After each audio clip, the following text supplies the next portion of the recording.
নারী সুরক্ষা আর অধিকার নিয়ে সরব হলো রাজ্য মহিলা কমিশন। ডোমেস্টিক ভায়োলেন্সের মতো গুরুত্বপূর্ণ বিষয়ে সচেতনতামূলক সেমিনারের আয়োজন করা হলো জলপাইগুড়ি প্রসন্নদেব মহিলা মহাবিদ্যালয়ে। এই সেমিনারে বিশেষ অতিথি হিসাবে উপস্থিত ছিলেন রাজ্য মহিলা কমিশনের চেয়ারপারসন লীনা গঙ্গোপাধ্যায়, সদস্যা সুজাতা পাকরাশি লাহিড়ী এবং সব্যসাচী দাশগুপ্ত।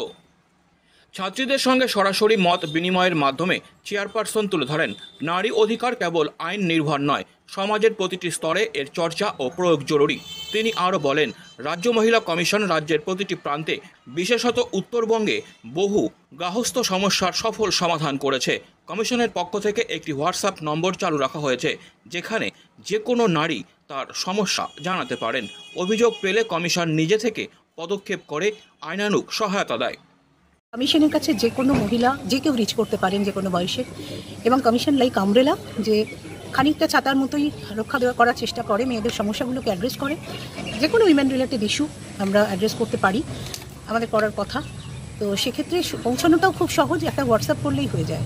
অ্যাপ্লিকেশনটা হোয়াটসঅ্যাপেই পাঠাতে হয়। উত্তরবঙ্গের অনেক সমস্যা আমরা এইভাবে সলভও করেছি। কলেজের অধ্যক্ষা সমাপ্তি সাহা বলেন, এই ধরনের সেমিনার ছাত্রীরা শুধু শুনে যায় না, তারা নিজেদের পরিবার ও সমাজে পরিবর্তনের বাহক হয়ে ওঠে। ওনারা যে সাবজেক্টটা চুজ করেছিলেন সেটা হচ্ছে ডোমেস্টিক ভায়োলেন্স। সত্যি তাই, আমরা অনেক সময় নিজেরা বা আশেপাশে যারা হচ্ছে তাদের আমরা বলতে শুনতে পাই না, কিন্তু এই যে বিষয়গুলো যদি আমরা জানতে পারি বা বাকি মেয়েরাও যখন জানতে পারবে যে তাদের সঙ্গে হচ্ছে না, হয়তো বা পাশের বাড়ির সঙ্গে হচ্ছে, সেটা হলেও তাদের কি স্টেপ নেওয়া উচিত অ্যাজ যে সমাজের মানুষ হিসেবে, সেটা ওনারা আজকে একটা মেসেজ দিয়ে গেলেন। এটা আমাদের জন্য, সকলের জন্যই খুবই উপকারিত। উপস্থিত ছাত্রীরা সেমিনারের মাধ্যমে নারী সুরক্ষা আইন ও অভিযোগ জানানোর উপায় সম্পর্কে বিস্তারিত জানতে পারে। কলেজের অন্যান্য অধ্যাপিকারা বলেন, শিক্ষা প্রতিষ্ঠানে এ ধরনের অনুষ্ঠান ছাত্রীদের আত্মবিশ্বাস গড়ার পাথে হয়ে ওঠে।